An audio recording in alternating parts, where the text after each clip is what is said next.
Hello guys, स्वागत है आप सभी का एक और नई एनीमे में। दोस्तों ये एनीमे काफी पॉपुलर है, इसलिए मैंने सोचा क्यों ना आपके लिए इस एनीमे का एक्सप्लेनेशन प्रोवाइड करूं। So without wasting time let's start the video. Episode की स्टार्टिंग में हमें एक ब्यूटीफुल सिटी को दिखाया जाता है जहां पेट्रोलियम का काम चल रहा था। तभी एक बहुत बड़ा काइजू वहां पर हमला कर देता है, जिससे सिटी की सिचुएशन आउट ऑफ कंट्रोल हो गई थी। इसलिए सिटी में हाई अलर्ट कर दिया गया था। साथ ही सभी लोगों को एक सेफ प्लेस पर भेज दिया जाता है, जिसके बाद सभी लोग मिसाइल से काइजू पर अटैक करने लगते हैं। लेकिन उससे काइजू को कुछ भी नहीं होता है, मगर तभी एक लड़की उसे कैनन से उड़ा देती है, जिससे उस काइजू के टुकड़े टुकड़े हो गए थे। फिर थोड़ी देर बाद वहाँ क्लीनिंग टीम भी पहुँच गई थी, जिसके बाद हम काफ्ता नाम के एक बंदे को देखते हैं जो कह रहा था यहाँ पर तो चारों ओर काइजू के बॉडी पार्ट्स फैल गए हैं, लगता है इस बार मुझे बहुत मेहनत करनी पड़ेगी।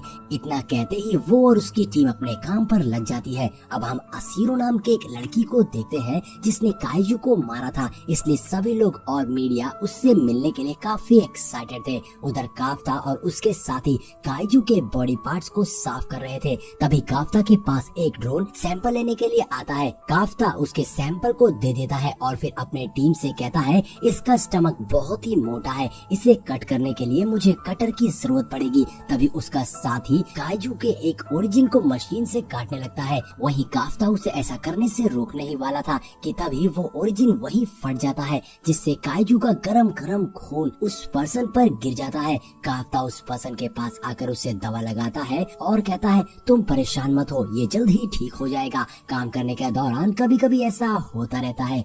वहीं एक पर्सन काफ्ता के पास आता है और उसे बताता है काफ्ता तुम्हें इंटेस्टाइन के एरिया को क्लीन करना होगा। अब ये सुनकर काफ्ता वहाँ से भागने लगता है, लेकिन तभी एक बंदा उसे पकड़कर कहता है तुम्हें मेरे साथ चलना होगा और इसके लिए मैंने मैनेजमेंट से भी बात कर ली है। यहाँ काफ्ता ना चाहते हुए भी काइजू का इंटेस्टाइन साफ कर रहा था। आगे नेक्स्ट सीन में हम देखते हैं काफ्ता रात में अशीरो के बारे में सोच रहा था कि असीरो ने इतने कम उम्र में बहुत सारे काइजू को खत्म कर दिया। और फिर वो अपने बचपन की बात करने लगता है, जहाँ काफ्ता असीरो से कह रहा था कि वो दोनों जब बड़े हो जाएंगे तब दोनों मिलकर बहुत सारे काइजू को मारेंगे। ये सोचने के बाद काफ्ता खुद से कहता है मुझे उस बारे में ना सोचकर अपने काम पर फोकस करना चाहिए।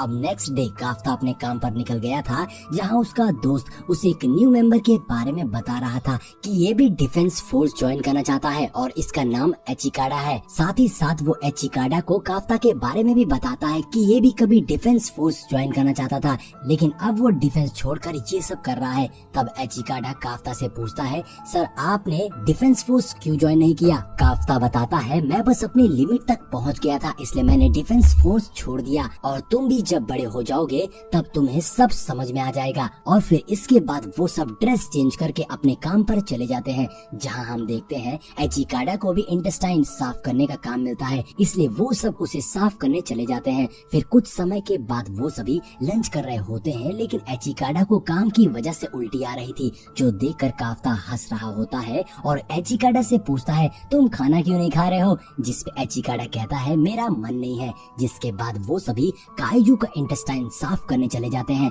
और काम खत्म होने के बाद काफ्ता वहाँ कुछ कर रहा था, तभी वहाँ एचिकाडा आ जाता है उसे थैंक्स बोलने के लिए और उससे कहता है आपकी वजह से आज मैंने अपना फर्स्ट डे कंप्लीट कर लिया। और हाँ, मैं आपको बता दूं कि डिफेंस फोर्स की एज लिमिट 32 हो गई है। यहाँ वो लोग बात कर ही रहे थे कि तभी एक काइजू एचिकाडा पर अटैक कर देता है, लेकिन उसी टाइम काफ्ता उस काइजू को एक लात मारता है और एचिकाडा को वहाँ से जाने के लिए कहता है, जिसपे एचिकाडा कहता है मैं आपको अकेले छोड़कर नहीं जाऊंगा। काफ्ता कहता है तुम्हें डिफेंस फोर्स ज्वाइन करना है, इसलिए तुम यहाँ से चले जाओ और हाँ तुम डिफेंस फोर्स को इस बारे में भी इन्फॉर्म कर देना। ये सुन एचिकाडा वहाँ से भाग जाता है और इधर काफ्ता काइजू का ध्यान अपनी ओर करके वहाँ से भागने लगता है और जाकर एक बिल्डिंग में छुप जाता है, लेकिन वो काइजू बिल्डिंग तोड़कर अंदर घुस आया था और काफ्ता पर अटैक करके उसकी टांग तोड़ देता है। अब वो काइजू काफ्ता को खाने ही वाला था, लेकिन तभी एचिकाडा उस पर अटैक अटैक कर देता है, जिससे काइजू काफी गुस्से में आ गया था और वो एचिकाडा पर हमला करने वाला था, मगर तभी वहाँ अशीरो आकर उस काइजू को मार देती है और अपने टीम से कहती है यहाँ 2 लोग इंजर्ड हैं, इसलिए तुम लोग उन्हें यहाँ से ले जाओ। फिर हम हॉस्पिटल का सीन देखते हैं जहाँ काफ्ता सोच रहा था कि अशीरो कितनी कमाल की है, उसने एक ही अटैक में काइजू को मार दिया। वहीं एचिकाडा उसे कहता है सर अगर आप यहाँ नहीं होते तो मैं आज उस काइजू का डिनर बन गया होता और मुझे लगता है आपको जरूर डिफेंस फोर्स ज्वाइन करना चाहिए। जो सुन काफ्ता सोचने लगता है कि ये लड़का सही कह रहा है। वो इतना सोच ही रहा था कि तभी काफ्ता के आगे एक और काइजू आ गया था जो सीधा काफ्ता के अंदर घुस जाता है और ये देखकर एचिकाडा डर जाता है। वहीं काफ्ता की हालत देखकर एक ओल्ड मैन डिफेंस फोर्स को कॉल कर देता है। इधर एचिकाडा काफ्ता से कहता है डिफेंस फोर्स कभी भी यहाँ पहुँच सकती है, इसलिए तुरंत हमें यहाँ से निकलना होगा। इतना कहकर वो जैसे ही दरवाजा ओपन करता है वैसे ही पूरी दीवार टूट जाती है, जिससे वो काफी खुश हो रहा था। जिसके बाद एचिकाडा उसे वहाँ से जाने के लिए कहता है, जो सुन काफ्ता जंप कर कर वहाँ से भाग जाता है और उसके पीछे एचिकाडा भी जा रहा था, जो काफ्ता से पूछता है सर मुझे कंफर्म करना है क्या आप सच में काइजू बन गए हैं। तभी काफ्ता अपने जीप को बाहर निकालकर एक बर्ड को पकड़ लेता है और एचिकाडा से कहता है देखो अब मैं इस बर्ड को खाने जा रहा हूँ। जिसपे एचिकाडा कहता है सर आप ऐसा नहीं कर सकते। अब ये सुन काफ्ता नॉर्मल फॉर्म में आ गया था और एचिकाडा से कहता है क्या मैं सच में काइजू बन गया हूँ, हे भगवान अब मुझसे शादी कौन करेगा। इतना कहकर वो रोने लगता है, जिसपे एचिकाडा कहता है सर आपको अभी ये सब नहीं सोचना चाहिए। जिसके बाद वो लोग एक जगह पहुंच जाते हैं। तभी काफ्ता अचानक से रुक जाता है, जो देख एचिकाडा उससे पूछता है क्या हुआ सर, क्या डिफेंस फोर्स यहाँ आ गई है। जिसपे काफ्ता कहता है नहीं ये कोई डिफेंस फोर्स नहीं बल्कि एक काइजू है। उसके इतना कहते ही वहाँ पर एक काइजू आ जाता है। उधर अशीरो अपने टीम को ऑर्डर दे रही थी कि कुछ लोग पुराने काइजू के पास जाएंगे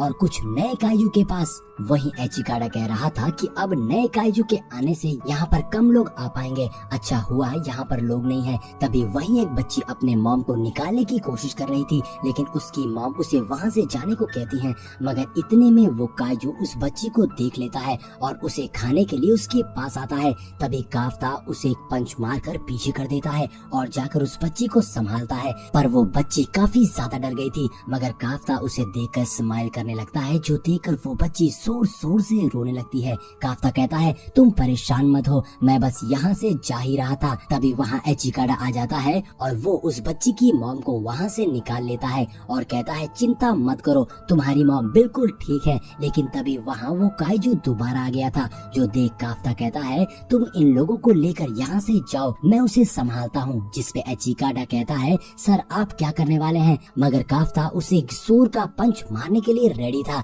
यहाँ हम देखते हैं उसके बॉडी में करंट फ्लो होने लगता है, जिसके बाद वो काइजू को एक जोरदार पंच मारता है, जिससे उसके चीथड़े हो जाते हैं। अब यहाँ वो बच्ची काफ्ता को देखकर रोने लगी थी, इसलिए काफ्ता उससे कहता है तुम परेशान मत हो, डिफेंस फोर्स आती ही होगी। इतना कहकर वो वहाँ से जाने लगता है, मगर तभी वो बच्ची उसे थैंक यू बोलती है और फिर थोड़ी देर बाद यहाँ डिफेंस फोर्स आ जाती है और यहाँ का नजारा देखकर अशीरो शॉक हो गई थी। तभी वो उस बच्ची के पास जाती है और कहती है तुम डरो मत, मैं सारे काइजू को जान से मार दूंगी। जिसमें वो बच्ची कहती है बस अच्छे काइजू को छोड़ देना, क्योंकि उसने मेरी मॉम को बुरे काइजू से बचाया है। ये सुनकर अशीरो काफी शॉक थी। अब हमें 3 महीने बाद का सीन दिखाया जाता है, जहाँ न्यूज चैनल पर बताया जा रहा था कि ये काइजू को डिफेंस फोर्स काफी टाइम से ढूंढ रही है। वहीं ये न्यूज एचिकाडा भी देख रहा होता है और वो सोचता है सर पहले ऐसे काइजू हैं जो डिफेंस फोर्स से भाग निकले। तभी मैनेजर एचिकाडा से कहता है काफ्ता आज जल्द चला गया और यहाँ पर तुम्हारे और उसके नाम का एक मेल पड़ा है, क्या तुम उसे ये मेल दे दोगे।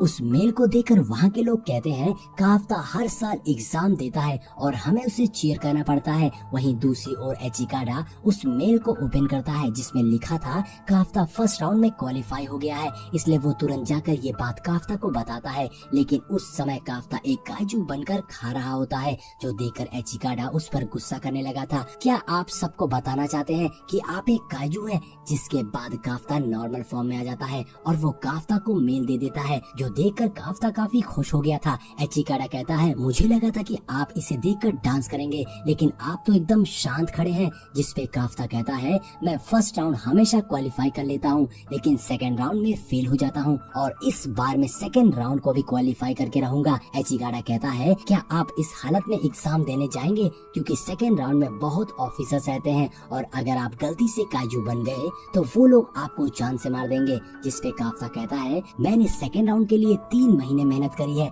और ये मेरा लास्ट चांस है, इसलिए मैं पीछे नहीं हटूंगा। आगे हम 10 दिन बाद का सीन देखते हैं जहाँ एचिकाडा और काफ्ता एग्जाम देने के लिए डिफेंस फोर्स हेडक्वार्टर गए थे, लेकिन वहाँ पर ऑलरेडी बहुत लोग एग्जाम देने आए थे। तभी एक लड़की काफ्ता को ओल्ड मैन कह के बुलाने लगती है, जो सुन काफ्ता को गुस्सा आ गई थी और वो कहता है मैं तुम्हें किस एंगल से बुढ़ा दिखता हूँ। जिस पे वो लड़की हंसने लगती है और कहती है मैं अपनी कार यहाँ पार करना चाहती हूँ, इसलिए तुम अपनी कार हटाओ। काफ्ता उससे पूछता है तुम्हें कहीं और जगह नहीं मिल रही इसे पार्क करने के लिए। जिस पे वो लड़की कहती है मेरा लकी नंबर 5 है, इसलिए मैं 5th नंबर स्लॉट में ही अपनी कार पार्क करूंगी। काफ्ता कहता है आखिर तुम्हारी प्रॉब्लम क्या है, चलो ऑफिस में, मैं अभी तुमको बताता हूँ। तभी वो लड़की अपनी सूट को एक्टिवेट कर लेती है और उसके कार को उठाकर फेंक देती है। जिसके साथ ही हमारा ये एपिसोड यहीं पर एंड हो जाता है। तो दोस्तों अगर आपको वीडियो पसंद आई हो तो लाइक और कमेंट जरूर करिएगा और चैनल को सब्सक्राइब कर दीजिएगा। मिलते हैं नेक्स्ट वीडियो।